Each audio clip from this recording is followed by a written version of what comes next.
हर हर महादेव। देवों के देव महादेव के चरण में प्रणाम करता हूँ। दुर्गा माँ के चरण में प्रणाम करता हूँ। सरस्वती माँ के चरण में प्रणाम करता हूँ। गणेश भगवान के चरण में प्रणाम करता हूँ। गुरु भाई गुरु बहनों के चरणों में प्रणाम करता हूँ। गुरु भाई गुरु बहन, आज का कहानी बहुत ही सुंदर और अच्छा है। कहानी को कृपया ध्यान पूर्वक सुनिएगा। कहानी है एक नीलकंठ का। जो पंछी है वो अपने पत्नी से कितना प्यार करती है, जिसको आप सुन सके इस कहानी के माध्यम से कि लोग गरीब क्यों हो जाते हैं, गरीबी का कारण क्या है। एक जंगल में एक नीलकंठ और उसकी पत्नी दोनों बहुत ही अच्छे से जीवन गुजारा कर रहे थे।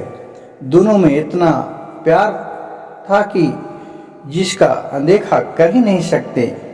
उसकी पत्नी इतना चंचल स्वभाव की और इतना अच्छा स्वभाव के था जो नीलकंठ की पत्नी थी, जो अपने पति से एक दिन बोल रहे हैं कि हे प्राण प्यारे, आज मेरा जीवन बहुत ही अचल पुचल हो रहा है। हमें मन नहीं लग रहा है कि जब गजब तरह के मन हो रहा है। आज हमें कुछ आप उपाय बताइए। तो नीलकंठ बोल रहे हैं अपने पत्नी से कि हे प्राण प्यारे, मैं आपको आज एक कहानी सुनाने जा रहा हूँ। जो कहानी को कृपया ध्यान पूर्वक सुनिएगा। और एक बहन और एक भाई किस तरह के रहते हैं, जिसके बारे में आज बताऊंगी। नीलकंठ की पत्नी बोली कि ठीक है, आप बोलिए, मैं आपको बात पर ध्यान जरूर दूंगे। गुरु भाई गुरु बहन, इस नीलकंठ पंछी की जो भी ज्ञान की बात जो भी मनुष्य सच्चे मन से सुनता है, वो कभी भी गरीब नहीं रहता है। यह बहुत ही शिक्षाप्रद कहानी है। इसे कृपया ध्यान पूर्वक सुनिएगा। नीलकंठ बोले अपने पत्नी से कि हे प्राण प्यारी, जो भी आज इस कहानी को ध्यान पूर्वक जो भी मनुष्य सुनेगा, वो अपनी गरीबी को दूर कर सकता है। और इस कहानी में बहुत ही ऐसा बात बताया गया है कि जिसे सुनकर मनुष्य को बहुत कुछ सीखने को मिलेगा। तो नीलकंठ की पत्नी बोलती है, हे प्राण प्यारे, आप जो भी कहानी सुनाते हैं वो आप सुनाइए। मैं आपका कहानी बहुत ही ध्यान पूर्वक सुनूंगा। नीलकंठ फिर अपने पत्नी से कहने लगती है कि हे प्राण प्यारे, बहुत समय पहले की बात है कि एक बहुत ही धनवान किसान था। उस किसान के घर में एक जुड़वा बच्चा पैदा लेता है। एक लड़की और एक लड़का। दोनों के पालन पोषण किसान बहुत ही अच्छे तरीके करता था। अपने बच्ची को शादी करने जोग हो गया। वो बच्ची को शादी अच्छे सेठ साहूकार के यहाँ कर दिया और अच्छे तरह रहने लगे। फिर कुछ दिन के बाद क्या हुआ कि एक किसान का तबीयत बिगड़ गया, तबीयत दब हो गया। और उसका जो बेटा था, उसका सोहन, वो अपने पिता को इलाज कराने के लिए वो डॉक्टर ही ले गया। लेकिन उसको पिता का तबीयत में तनिक भी सुधार नहीं आया। लेकिन जब तक वो अपने जहाँ तक लौका, वो अपने अच्छे डॉक्टर ही दिखाते पूरा संपत्ति बेच चुका। अपने खाली एक घर भी बेच चुका और अपने एक छोटा सा झोपड़ी बना के रहने लगा। उसके पास सारी संपत्ति बिगड़ गई, रहने के लिए घर भी न रहा। लेकिन तो पर भी उसका पिता का तबीयत ठीक नहीं हुआ। एक दिन उसके पिता बोले, बेटा, आज मैं तुम्हें एक बहुत ही अच्छे बात बताने जा रहा हूँ, जो कृपया ध्यान से सुनो। जिसका कोई नहीं होता है उसका भोलेनाथ होते हैं। सब भोलेनाथ पर छोड़ दो और तुम अपने घर बसा लो। मैं तो बेटी की शादी कर दिया हूँ, अब तुम्हें भी अपने नजर से अपने बहू को देखना चाहते हैं, इसलिए बेटे तुम्हें भी शादी कर लो। अब हमको मरना होगा तो मरूंगा, बचना होगा तो बचूंगा। कहा जो सोहन था, कहा ठीक है पिताजी, आपका आज्ञा का पालन करूंगा। और फिर वहां से शादी विवाह के लिए खोजने के लिए सभी परिवार में बोले, तुझे एक गरीब घर के बेटी से सोहन को शादी कर दिया। कुछ दिन के बाद उसके पिता चल बसे अपने रीति रिवाज के साथ। अपने पिता को कार्यक्रम पूरा किया, फिर उसी तरह जीवन व्यतीत होने लगा। फिर अपने कहूँ काम करते करते कुछ दिन के बाद रोहन का भी एक बच्चा और एक बच्ची पैदा लिया। दोनों बेकार कमा के किसी तरह गुजारा बसर करने लगा। बेचारा कहूँ खट्टे से फटल कपड़ा पहन पहन के अपने बाल बच्चे को पालन पोषण करने लगा और सब भोलेनाथ पर छोड़ दिया कि प्रभु आपसे बढ़ के कोई नहीं है, जो भी करना है आप ही कर सकते हैं, मैं तो एक सेवक हूँ आपका। और वो दोनों रहने लगे और बेटी था वहाँ था जो पूरा साव उसका जो ममता नाम थी उसकी बहन की, दिन पर दिन वो दौलत के चक्कर में अपने भाई को भी भुला गया। अब सोचने लगा कि हमारे भाई हमारे पास कभी नहीं आए, वही ठीक है, लोग आएगा यहाँ तो हमारे भाई को देखकर लोग हंसेगा। अब जब बहन भी याद कभी नहीं करती थी, फोन फा नहीं करता था, तो भाई भी धीरे धीरे अपने बहन को याद भुला गई और दोनों अपने अपने काम में रहने लगे। कुछ दिन इसी तरह गुजारा चलने लगा, समय बीतने लगा। सोहन को एक दिन पता चला कि उसका जो बहन की बेटी है, भगनी हुआ, उसको शादी है। फलने दिन का गांव घर जेवार से पता चला।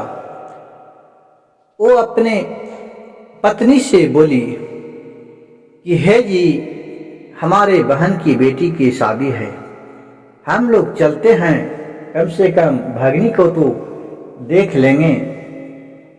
उसकी सोहन के पत्नी बोली कि ठीक है प्राण प्यारे, चलते हैं, इसी बहाने कम से कम अपने ननद से तो मिल लेंगे। कभी ननद से मिले हैं नहीं, आज तक ननद को देखे हैं नहीं कि कैसे मेरे ननद हैं। कहा कि हाँ। जब दोनों चलने के लिए मन बना लिए तो एक याद आता है सोहन के पत्नी के कि बिना बुलाए किसी के घर नहीं जाना चाहिए, नहीं तो ठीक नहीं होगा। हो सकता है कि वो लोग अमीर आदमी हैं, हम लोग गरीब आदमी हैं, इसीलिए नहीं बुलाए होंगे।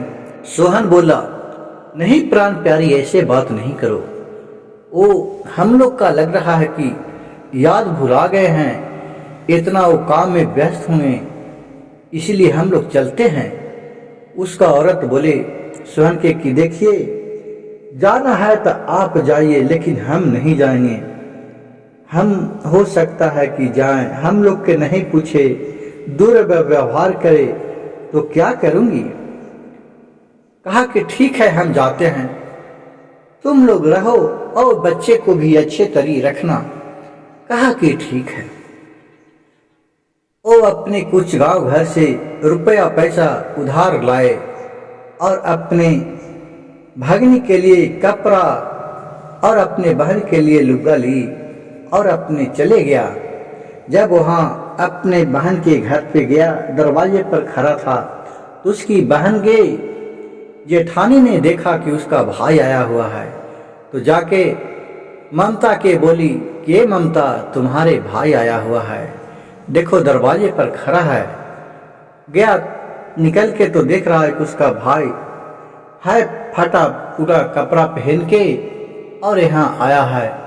चुपचाप सबके नज़र से छिपा के अपने भाई को लाया और एक कमरे में बैठाया। बोला, भाई, हमें तो तुम्हें निमंत्रण नहीं दिए थे, लेकिन तुम कैसे चले आया? बोला, बहन, तुमने निमंत्रण नहीं दिया था, लेकिन हमें दिल नहीं माना। कितना दिन तुम लोग के देखल हो गया, सोचे कि चलो हो सकता है कि तुम याद भुला गई होगे, इसलिए न्योता नहीं पेठाई है। और ये लो कपड़ा अपने भागने के लिए और तुम्हें लिए लाया हूँ, इसको पहन लेना। उसकी बहन बोली, ठीक है भैया, हम पहन लेंगे, लेकिन इसी कमरा में तुम रहना। मैं आपको खाना पीना सब इसी जगह दे दूंगा, क्योंकि लोग देखेगा तो हमको बहुत नौहिस्ती होगा कि तुम्हारा भाई कितना गरीब है। दोहन बोला, बहन, मैं गरीब हूँ, लेकिन मेरा मन तो गरीब नहीं है, मेरा दिल तो गरीब नहीं है। मैंने आपके लिए तो दुर्व्यवहार नहीं किया कि हाँ, आपको हम नहीं पूछे, आप नहीं भी बोली, तो भी अपने बहन और आपसे मिलने के लिए मैं चले आए। कहा कि ठीक है भाई, अगर तुम हमें बहन मानती है, सगे बहन, तो हम आपको खाना पीना के लिए इसी घर में तू रहना, मैं खाना यहीं ला के दे दूंगा, और जब तक शादी विवाह पूरा नहीं निपट जाता है तो तुम बाहर नहीं निकलना। कहा कि ठीक है बहन, और बाहर से दरवाजा सिटकी लगा दिया और वो अपने काम में जाके काम करने लगा। न उसको खाने के लिए पूछा, न पीने के लिए पूछा। वो बेचारा सुहन को उसी घर में बैठे बैठे 3 दिन हो गया। अब वो एकदम प्यास से भूखा एकदम छटपटाने लगा। अब उसको मुंह से बोली भी नहीं निकलने लगा। अब वो सोचने लगा कि अगर मैं यहाँ मर जाता हूँ तो मेरे 2 बाल बच्चे हैं और मेरी पत्नी कितना अफसोस करेगी, क्या सोचेगी। हे भोलेनाथ, आप किसी उपाय बताइए। ये तो मेरी बहन ऐसा है कि हमें पानी तक भी नहीं देना आया और नहीं पूछना आया। तो पर भी वो भाई सोच रहा है कि हो सकता है कि कोई काम में मेरी बहन व्यस्त हो गया होगा, शादी विवाह के घर होगा, लेकिन एक बार कम से कम हमको खाना तो भी खिला देती, नहीं पानी भी 1 गिलास दे देती। और कोई नहीं आ रहा तो उसको सोहन के लगा उधर से कोई आदमी जा रहा है उसी घर में। बहुत हिम्मत करके और दरवाजे के पास गया और दरवाजा जोर जोर से पीटने लगा। तो उसका बड़ी जो जेठानी थी उसकी बहन की, वो फिर दरवाजा को खोला तो देख रहा है कि उसका भाई उस बंद कमरे में एकदम व्याकुल पड़ा हुआ है, भूखा। कहा, भैया, आप क्या यहाँ अकेले पड़ा हुए हैं? लेकिन अपने बहन को लाज बचाने के लिए सोहन बोला कि बहन, हमें इस घर में बैठा दिया था बहन, और बोला कि खाना लेके आता हूँ, और लग रहा है कि याद भुला गई और मैं यहीं बैठे रह गए, मैं उधर नहीं निकला। कहा कि ठीक है भैया, लाते हैं, आपको पानी देते हैं। वो पानी दिया जेठानी और 1 गिलास पानी पिया। बोला कि चलिए खाना लाते हैं। तो बोला कि ना बहन, रहने दो, मैं जाता हूँ अपने घर, मेरे बाल बच्चे कैसे होंगे। और वो पीछे वाला दरवाजा से चुप पे निकल गया।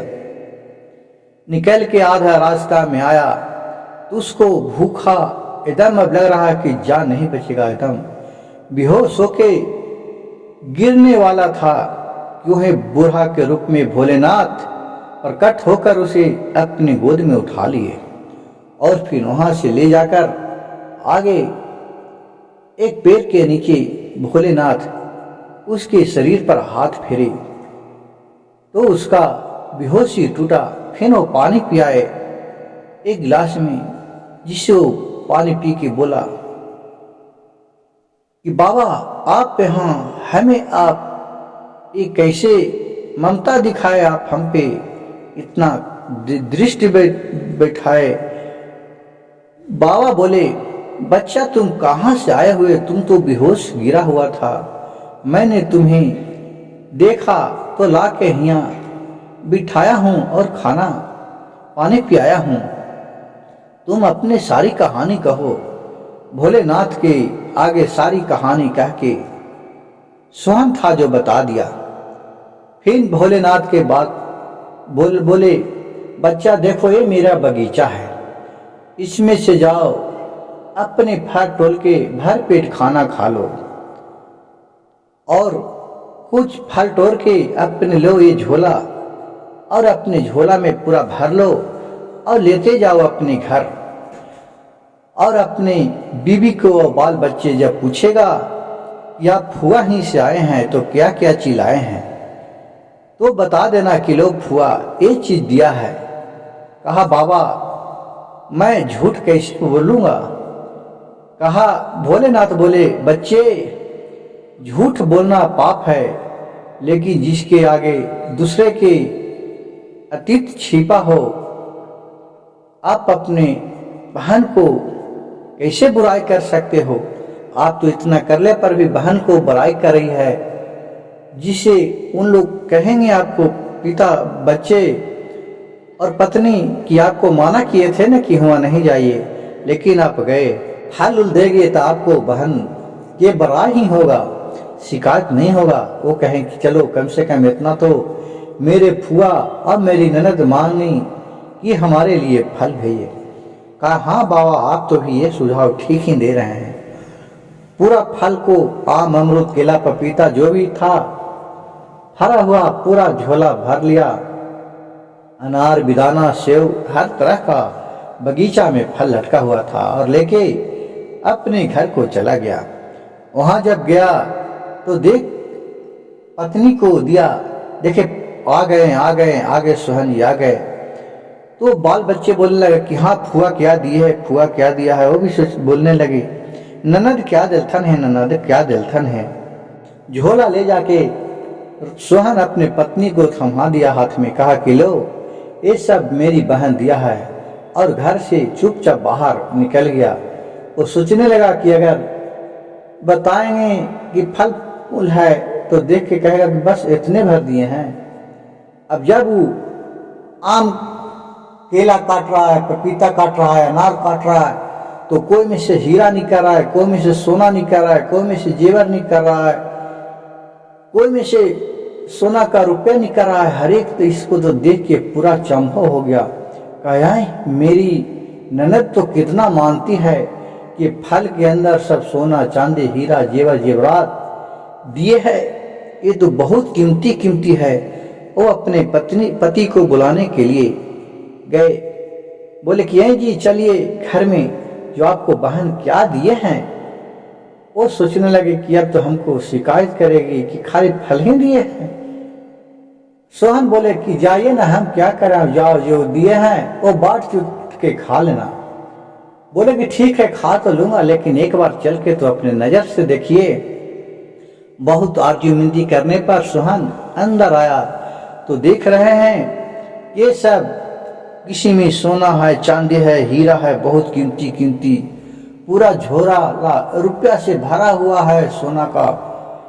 ये सब देखकर वो मन ही मन समझ गया कि भोलेनाथ थे, वो बूढ़ा बाबा थे जो भोलेनाथ ही थे और कोई नहीं थे। और फिर क्या किया और कहा कि ठीक है देखो तुम्हारा मेरी बहन कितना मानती है, आपको बताए थे ना कि मेरी बहन बुलाई है। वो देखी कि भाई गरीब है तो दे देते हैं, जिससे आगे वो अपना तरक्की करेगा। आगे ठीक है। और फिर वही पैसा से बेच के और सौदार ही और बहुत बड़ा आदमी बन गया और कोई दौरी दुकान दे दिया, बिजनेस करने लगा। दिन दोगुना रात चौगुना भोलेनाथ के कृपया से बढ़ने लगा। और फिर बहुत ही सुंदर एक महल बनवाया। इस महल में किसी चीज का कमी नहीं रहा। नौकर चाकर घोड़ा घोड़सार सब कुछ रहने लगा। फिर एक दिन उसकी भाभी बोली औरत सोहन के कि जी ये मेरे ननद को जाके ले लाइए, बहुत दिन ननद से मिलना हो गया है, चलिए सत्यनारायण भगवान के नहीं चर्चा कराते हैं घर में। आएगी ननद भी साथ में रहेगी, कम से कम कोई का। अभी तो बच्चे लोग छोटा है, शादी विवाह नहीं कर रहे हैं, लेकिन सिर्फ चर्चा कराते हैं। अब बहन को इसी बहाने लेके आइए। अब पत्नी के बात मान के सोहन कहा कि चले। अब कैसे नहीं जाते हैं, अगर नहीं कहेंगे तो मेरी पत्नी का दुख हो जाएगा। और फिर वहां से अपने पत्नी को लाने के लिए घोड़ा पर चढ़े और हाथ नौकर चाकों के लिए चले दिए। फिर अपने बहन के दरवाजे पर पहुंचे तो बोले कि उसका फिर जेठानी भेटी नजर आया। फिर जेठानी जाके अब उसकी बहन को बोली कि बहन, तुम्हारी भाई आया है जो दरवाजे पर खड़ा है। तो उसकी बहन बोल रही है, इतना भी वो कैसा है, वस्त्र पहन ले। बोला कि वो तो पूरा राजा है, पूरा सोना का मुकुट पहन ले है, राशि पोशाक है, घोड़ा पर चढ़ के आया है। इतना देख के वो बाहर आया तो देख रहा है कि उसका भाई है। उसको भाई को अंदर ले गया, बैठाया और फिर सर समाचार पूछा। उसको मन ही मन अचरज होने लगा कि 4 दिन पहले तो मेरा भाई बहुत ही गरीब था, इतना रुपया इसके पास कहां से आ गया। और फिर वहां से बोला उसका भाई कि बहन, हमारे घर में शिव चर्चा है, भाभी तुम्हारे लिताहर के लिए भेजे हैं। एक तो तुम मैके नहीं गई है, चलो कम से कम मैके चलो। कहा कि ठीक है भैया, जब भाभी कहे हैं तो नहीं कैसे जाऊंगी। और फिर भाई के साथ वो अपने मैके को चली गई। दोनों ननद भौजाई खूब हिल मिल से रहने लगी, क्योंकि ननद तो भौजाई जा रही थी कि जितना संपत्ति दिया है वो ननद ने ही दिया है। वो थोड़ी जा रही थी कि ननद ने ऐसा दुर्व्यवहार मेरे पति के साथ किया है। और खूब हेल मेल से रहने लगे। 1 महीना रहे, फिर बोले उसके ननद कि भाभी, अब हम अपने घर के लिए जाती हूँ, जाना चाहती हूँ, परसों हम अपने घर के लिए जाऊंगी। कहा कि ठीक है। तो अपने सोहन से बोले उसके पति ने, ये जी, ये हमारी ननद है, ये जाएगी अपना ससुराल, तो उसके लिए कपड़े लत्ते कुछ गहना जेवर ला दीजिए। अब हम लोग के पास क्या चीज का कमी है, इनका कृपा से तो बहुत कुछ हमारे लिए है। कहीं कि ठीक है, जरूर जाके ले लाता हूँ। बहुत से सारी गहना जेवर सब ले लाए और एक जुत्ती बनवाई, अपनी बहन को पहनने के लिए चप्पल दिया, जिस चप्पल में उस बाजा ऑर्डर देकर बनवाया। और बोला कि जब मेरी बहन चलेगी तो ये सब बात बताएगा जो गरीबी जिस तरह से उसका बहन किया है। और जुतियां लेकर अपने घर गए ससुराल, और अपने ननद को गोतनी को, देवरानी जेठानी को दिखाने लगी कि देखिए मेरे भाई ने कितना सामान दिया, सोने से हीरा से जरा हुआ एक जुतियां दिया। और जुतियां पहन के उसका बहन ममता ने अपने देवरानी और जेठानी से बताने लगा।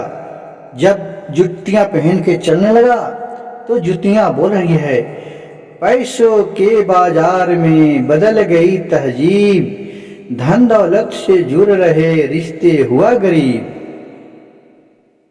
फिर अगला कदम बढ़ाया है तो बुरा, पैसे के बाजार में बदल गई तहजीब, धन दौलत से जुड़ रहे रिश्ते हुए गरीब। तो उसकी देवरानी और जेठानी बोल रही कि ये तुम्हारी क्या जुतियां बोल रही है, ये तो समझ में नहीं आ रहा है। और नीलकंठ अपने पत्नी से बोलती है कि इसी तरह वो पूरा हीरे से जुड़े हुए जूता बनवा के अपनी बहन को दिया। और जब बहन ने पहना और उस आवाज में बोलने लगी तो उसको बहन अपने देवरानी और जेठानी के पास रोने लगी। ये रोते हुए देख के उसकी देवरानी और जेठानी पूछी कि तुमने अभी तो बहुत खुशी में थी कि मेरे भाई बहुत सामान दिए, जूता दिए, चप्पल दिए, सोने चांदी का जुत्ती दिए, तो ये जब पहनी और ये बजने लगी तो तुम रोने क्यों लगी? ये हमारे लोग के बात तो समझ में नहीं आ रहा है।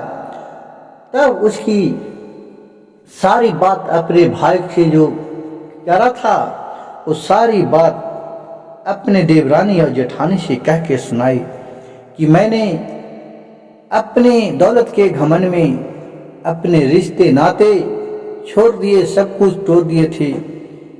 ये मेरा कितना बड़ा भूल था। गुरु भाई गुरु बहन, जिस घर में बड़े का आदर, उसका बात जायज नाजायज नहीं समझा जाता है, उसके ऊपर झूठ का कलंक लगाया जाता है, उस घर में भी लक्ष्मी का वास नहीं होता है। और गुरु भाई गुरु बहन, मेरे वीडियो अच्छा लगे तो कृपया मेरे चैनल को एक लाइक, एक सब्सक्राइब, एक शेयर कर दीजिएगा, ताकि ऐसा ज्ञानवर्धक कहानी लोगों के साथ पहुंच सके। और यही था नीलकंठ, दोनों औरत और मर्द की एक अद्भुत कहानी। हर हर महादेव, घर घर महादेव।